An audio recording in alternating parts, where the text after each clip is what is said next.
L'île au jeu. On vous présente les meilleurs vendeurs du dernier mois. On commence avec Brian Boru, qui est la première position.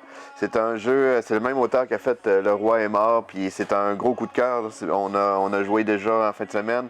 C'est un mélange de jeux de pli et de jeux de conquête de territoire. Fait que la mécanique est super simple. On commence, les jeux de pli, c'est qu'on commence, mettons, avec un 5 bleu, mais c'est le joueur qui va mettre la carte bleue la plus élevée qui va remporter le pli. Ce qui est le fun du jeu, c'est que souvent, tous les joueurs qui vont perdre, ils vont utiliser l'action secondaire des cartes. Puis souvent, cette action secondaire-là, ça peut être elle qu'on veut parce que ça nous fait monter sur différentes pistes qui vont nous donner d'autres façons d'aller conquérir des territoires ou gagner des points ou de l'argent qui nous permettent d'aller chercher plus de territoires. Donc, c'est une mécanique super simple, mais vraiment, vraiment le fun là, pour une belle dynamique sur le plateau. C'est pour 3 à 5 joueurs. Les parties, c'est entre 60 et 90 minutes pour 14 ans et plus. En deuxième position, il y a Mille Fiori, qui est un jeu pour 2 à 4 joueurs, 10 ans et plus, les parties entre 60 et 90 minutes. On l'a essayé aussi, c'est vraiment intéressant, ça m'a donné le feeling un petit peu de jeu, un peu style Tréfuté ou les jeux un peu roll and write. Sauf que là, on n'écrit rien, c'est des jetons qu'on va venir placer sur le plateau. Il y a plusieurs places qu'on peut faire des points de façon complètement différente. Puis c'est un jeu, encore une fois, super simple. C'est un jeu de draft, on va avoir des cartes dans nos mains, tout le monde en choisit une. Et ça va nous indiquer l'endroit où on peut aller jouer sur le plateau. Puis ensuite, on passe notre main au joueur suivant. Donc c'est fluide, il n'y a pas trop de temps mort non plus entre les joueurs. Puis c'est un beau casse-tête, c'est vraiment une grosse salade de points. On fait des dizaines. Notre première partie, on a fait dépasser 200 points.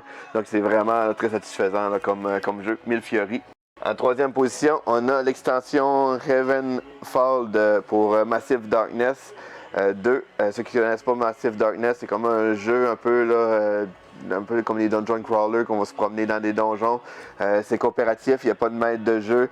C'est rempli de belles petites figurines. Donc ça, c'est la nouvelle extension là, qui est sortie récemment.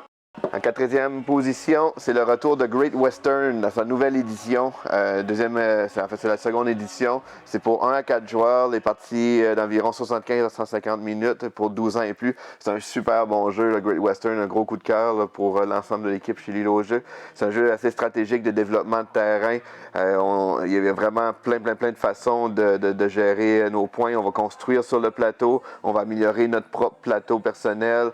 Vous gérer notre main pour faire la vente de bétail. Donc, c'est super intéressant dans le jeu de Alexandre Feister. Et en dernière position, et non la moindre, c'est Fantasy Realm. C'est un jeu pour 2 à 6 joueurs, 14 ans et plus, et les parties d'environ 20 minutes. Je ne l'ai pas essayé encore, j'ai seulement eu le temps de lire les règles, mais c'est un jeu qui a l'air de rappeler un peu Red Rising, peut-être un petit peu plus simple. C'est un jeu de gestion de main. Il va falloir terminer la partie avec des cartes dans nos mains qui va faire les meilleures combinaisons entre elles pour faire le maximum de points. Donc c'est Fantasy Realms. L'île au jeu.